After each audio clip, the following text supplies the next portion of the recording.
Brought to you by TechnoSpark 20 series smartphones. I'm superhuman.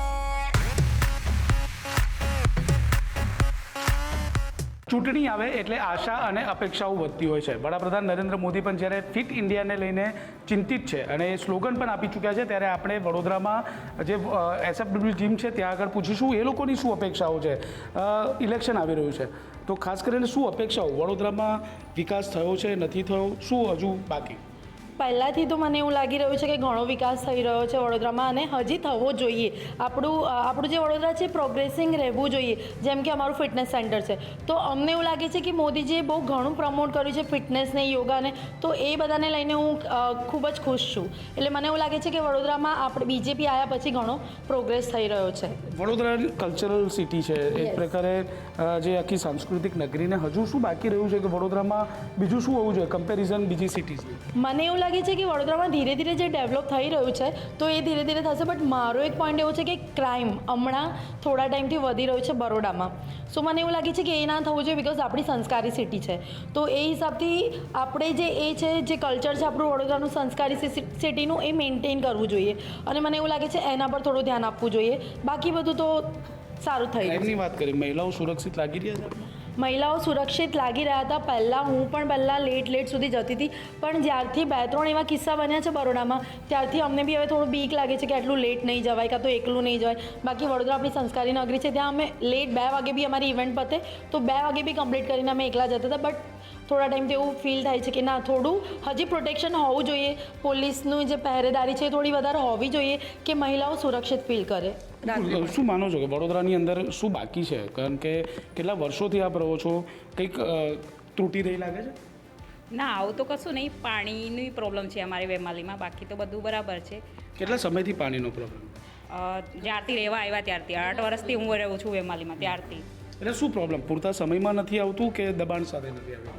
નહીં, એટલે કોર્પોરેશનનું આવ્યું છે પણ એ કોર્પોરેશનવાળા બહુ પૈસા માંગે છે. એક પર ટાવરના 8 lakhs, એટલે બધા પાસે આટલું બધું અમારો 1 BHKમાં રહે છે અમે, એટલે 1 BHK એટલે મિડલ ક્લાસ, આટલા પછી ના ભરાય ના, એટલે ના નથી આવતું એમ. અચ્છા, તો શું અપેક્ષા હોય? એટલે રજૂઆતો કરી છે, શું જવાબો મળી? ઓછા કરવાના. જે 8 લાખ કહીએ એમાં 4 lakhs તો કરો તમે. આવું શું ઈચ્છી રહ્યા છો? આપને આવી જે સરકાર આવશે શું જોઈને વોટ આપશો તમે ત્યાં? બીજી સિટી કરતાં તો વડોદરા સિટી સૌથી સારી છે. જેમ સંસ્કારી નગરી કહેવાય છે એવી રીતે કલ્ચરની બાબતે ઘણું બધું વધારા કરેલા છે સરકારે, બીજેપીએ. પણ જે પેટ્રોલના ભાવ વધતા જઈ રહ્યા છે એ પેટ્રોલના ભાવ ઓછા થાય, રાંધણ ગેસના જેમ ભાવ વધી રહ્યા છે એ ઓછા થાય, એવું ઈચ્છી રહ્યા છે અમે. જેમ રોડનું કામ કરે છે બીજેપી, જેમ ચૂંટણી આવે છે, કોઈ ગવર્મેન્ટનું માણસ આવવાનું હોય ત્યારે તમે રોડના સુધારા કરાવો છો અને પછી પાછું એ ખોદકામ કરો છો ગટરના કામને લીધે. તો તમે પહેલેથી જ ગટરોને વ્યવસ્થિત સુધારીને મૂકો તો તમને પાછું એને ખોદકામ ના કરવું પડે. એની લીધે થઈને સંસ્કારી નગરી સંસ્કારી બની રહેશે અને સ્વચ્છ અને સુંદર બની રહેશે.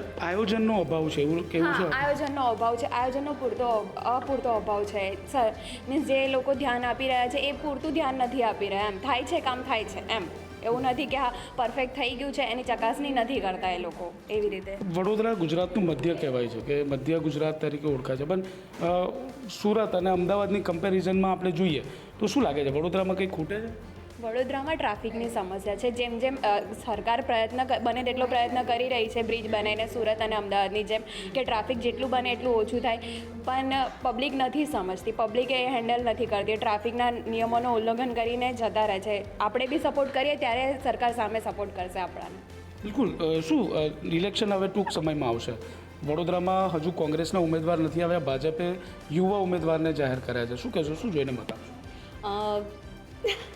સોરી હું આ ગવર્મેન્ટથી બહુ જ ખુશ છું. એ લોકોએ બીજી ગવર્મેન્ટ કરતાં બહુ સારું રિઝલ્ટ આપ્યું છે બરોડામાં થોડા ઘણા પ્રોબ્લેમ, પણ એ એવા પણ નથી કે સોલ્વ ના કરી શકાય. એ જો થોડુંક વધારે સારી રીતે જુએ બરોડામાં તો ધ્યાન આપી તો સારું કરી શકે છે.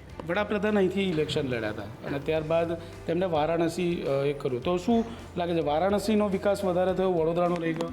હા, એવું કહી શકાય કે મોદીજીએ બરોડા છોડ્યું પછી થોડો અભાવ તો છે જ એ વસ્તુનો. શું જોઈને? નરેન્દ્ર મોદીને જોઈને વોટ આપશો? નરેન્દ્ર મોદીને જોઈને નહીં, પણ એમના કામને જોઈને વોટ આપીશું. બિલકુલ. તો જે પ્રકારે ઇલેક્શન નજીક છે અને વડોદરામાં જે ફિટનેસ સેન્ટર છે ત્યાં આગળ લોકો કહી રહ્યા છે કે હજુ વડોદરામાં થોડું કંઈક બાકી છે, ખૂટે છે અને તે ચોક્કસ આગામી સમયમાં પૂરું થશે. કેમેરામેન જીતેન્દ્ર રાજપૂત સાથે વિજય પાઠક, વડોદરા, ગુજરાત તક.